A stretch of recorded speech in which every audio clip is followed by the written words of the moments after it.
présentatrice de la Champions League sur RTL Sport. Bienvenue à l'Académie de futsal de Grédoisseau.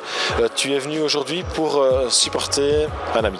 Oui, un ami, un collègue, Luc Gilson, qui m'a envoyé une chouette invitation pour venir aujourd'hui donner le coup d'envoi en compagnie de mon autre collègue Laura Ben, qui elle a pas mal aussi de personnes qu'elle connaît dans ce club. Et puis la femme de Luc aussi qui est très active. Et je pense que c'était vraiment un plaisir de répondre positivement à cette invitation parce qu'on voit des jeunes qui se bougent, qui pratiquent le sport. Et moi, dès que je peux encourager ça, je le fais avec grand plaisir.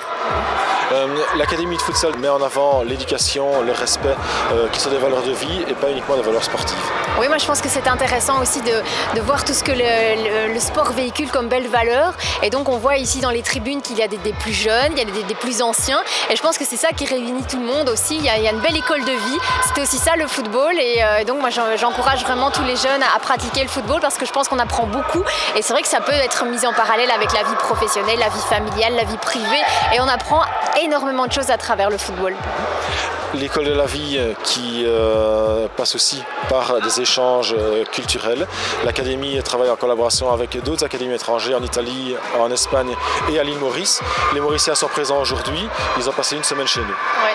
Mais ça c'est vraiment à saluer, à féliciter parce que je pense qu'on apprend beaucoup aussi de voir comment le sport se pratique à l'étranger, au niveau aussi de l'organisation, même au niveau de la tactique, au niveau de la technique parce qu'on découvre aussi des talents sur le terrain. Donc je pense que c'est comme ça qu'on apprend aussi en allant voir ailleurs un petit peu ce qui se passe et de pouvoir aussi partager sa passion du football avec des gens qui viennent des quatre coins du monde et c'est très enrichissant. Et on parlait de valeurs, là aussi il y a moyen d'en développer pas mal à ce niveau-là.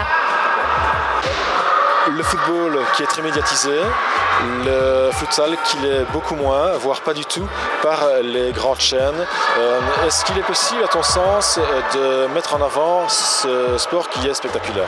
Oui, je pense, mais c'est justement le mot que j'allais utiliser. C'est un sport qui est spectaculaire, il n'y a pas de temps mort, ça joue très vite, très rapidement. On découvre aussi des joueurs très techniques.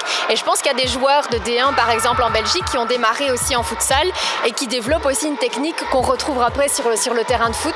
Donc je pense que c'est intéressant aussi de pouvoir médiatiser ce sport parce qu'il y a du spectacle, il y a de l'adrénaline, il y a du show, il y a beaucoup de choses qui se passent à travers un terrain de futsal.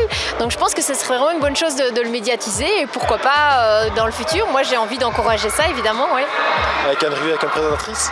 Pourquoi pas, mais c'est vrai qu'il faut avoir du souffle alors parce que ça s'arrête jamais. Donc je pense que le commentateur il aurait du boulot, mais ici en plus on voit quelques gestes techniques un peu particuliers. Luc Gilson, mon collègue, nous a proposé un petit contrôle de l'épaule, un petit plongeon. Je pense qu'on découvre aussi d'autres styles et ça fait du bien aussi de changer un petit peu de terrain et de venir ici vraiment.